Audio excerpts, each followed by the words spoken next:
All right. Can I just do my legislative we can review? Yeah. Yes, please. All right. So, so as we know, our Congress has abandoned us. Yes, they have, the House came back for that emergency legislation for the post office, but it's like none of these things, it's not even going to pass. Nothing's going to happen because then it has to go to the Senate and they don't come back until September 8th. Right. And then, you know what I'm saying? Like, when is this even going to matter? And they're really only doing it for the election. So that's why I didn't really want to focus on that. And so I figured that what we would do is that we would focus more on a local level, right? And we started off talking about local politics, right? Yep. And I thought that, this is not, the newest information, but I did think this was important. So as you can see, and this is from Progressive Massachusetts. And so it says, fights for housing justice and immigration justice. Issues Committee, Progressive Massachusetts, July 29, 2020. On Monday, the House voted on key housing amendments to its economic development bill. So apparently, Charlie Baker, he introduced this economic development bill that is supposed to be, I don't know if it's like just an emergency type of bill that's going on now, but it is supposed to address, like, it's a pretty huge bill, but it addresses like so many different things. And so obviously I can't cover that now, but so it says state reps overwhelmingly ignored housing justice activists voting against allowing municipalities to impose real estate transfer fees to combat speculation and raise money for affordable housing, against allowing municipalities to pass rent stabilizing regulations, and against making it easier for municipalities to pass inclusionary zoning ordinances, which doesn't make any sense to me. Like, I don't know if it's just because it came from Charlie Baker, and like a lot of these directives, it came from Charlie Baker and it's a Republican-led thing. I don't know if maybe that's what it is, but these type of things just make a lot of sense to me, that they would be good for the community. But are we talking about they voted against one gigantic bill that had? Nope. And I'm going to go through that. And okay. There's like 3 different amendments that they voted no on, but overwhelmingly they voted against all these measures. Okay. And so it says some of these state reps embarrassingly voted against the text of bills they co-sponsored earlier in the session, which that's what I don't know what happened here, where obviously they were on board at one point and then now all of a sudden they've just dropped it. They pulled the Kamala. Yeah. I mean, I'm sure that it's one of those things where they thought, well, I mean, the majority is going to go this way, so why am I going to like waste my vote type of thing, which I don't need you to be doing that, and on a state level, that is not acceptable, you know?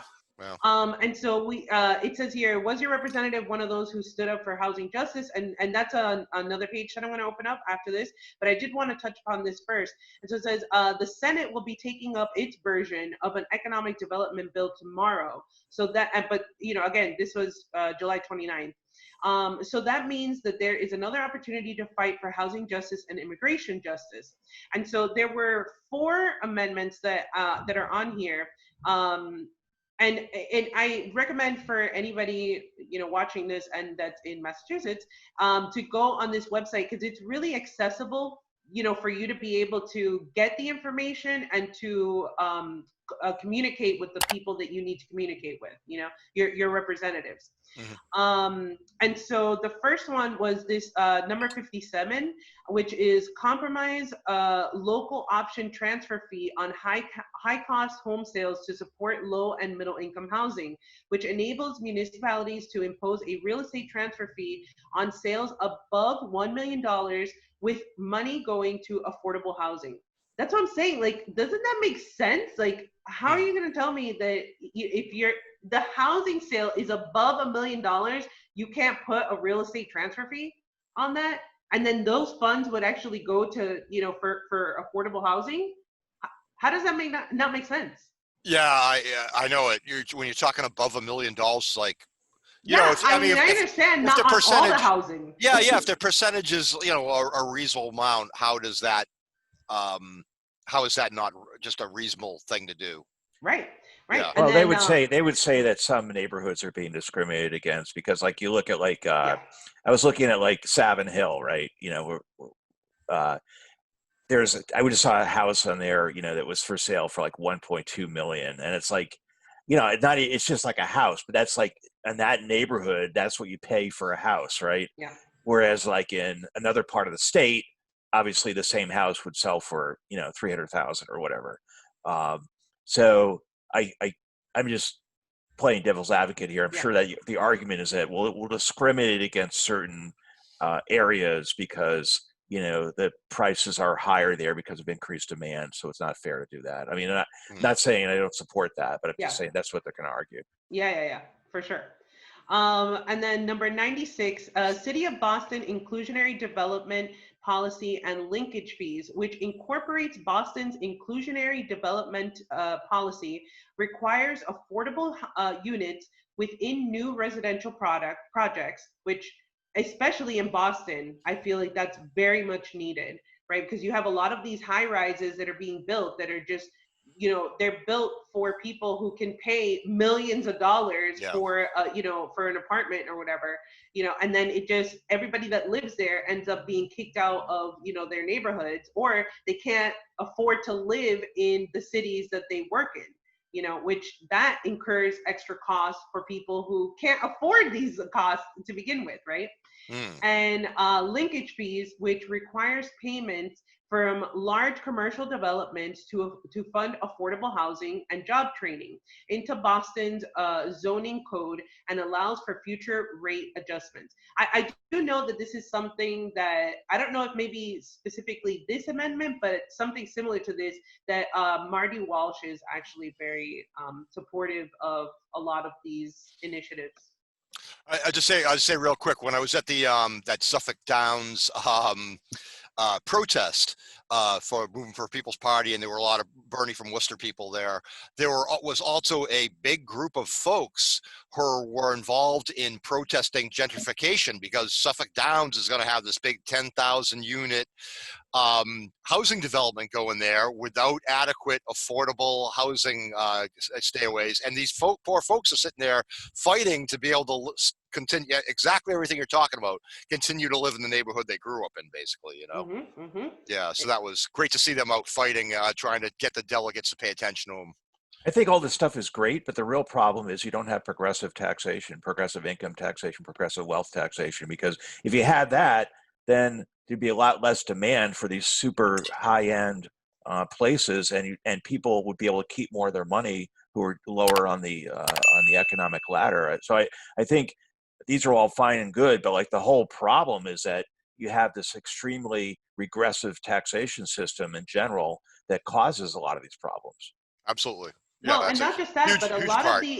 a lot of the investors in a lot of these high rises and like really expensive condo buildings, they're people that aren't even going to live here.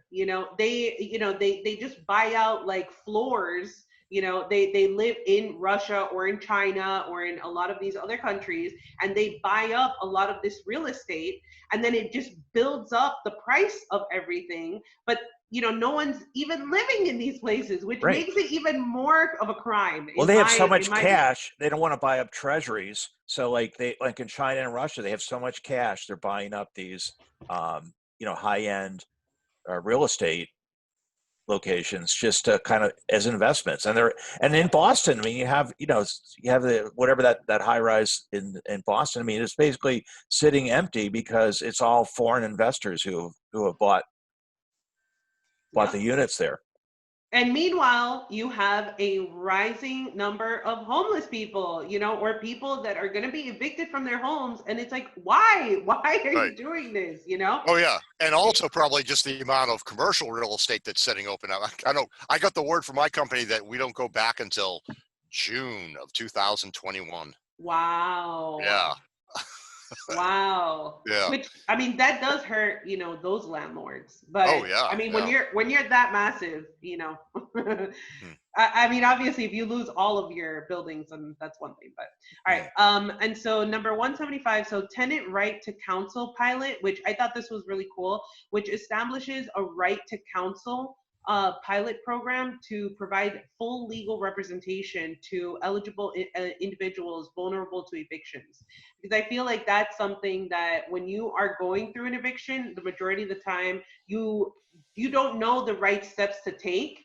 And a lot of the times you make the wrong step and that can cost you your home. It can cause you to end up losing. And coming from someone who I actually was evicted from somewhere, so I understand the fear of getting that notice on your door and not knowing what the right thing to do, who the right person to talk to is. So I thought that is something really great. Well, the statistics on evictions, I believe, it's very clear. Like if you have an attorney, if you have representation, your chances of being evicted are much, much lower than if you don't have any, if you're just doing it yourself. So basically it's like, I mean, it's totally reversed. Like your chance of being evicted are like whatever, 90% if you don't have representation, and it's like 7% if you do. So it's like very skewed. So obviously providing representation to people would make a huge difference. Yeah. And again, there's this link here that you can click on, and it will, that way you can communicate to your senators and tell them that you want to support these things.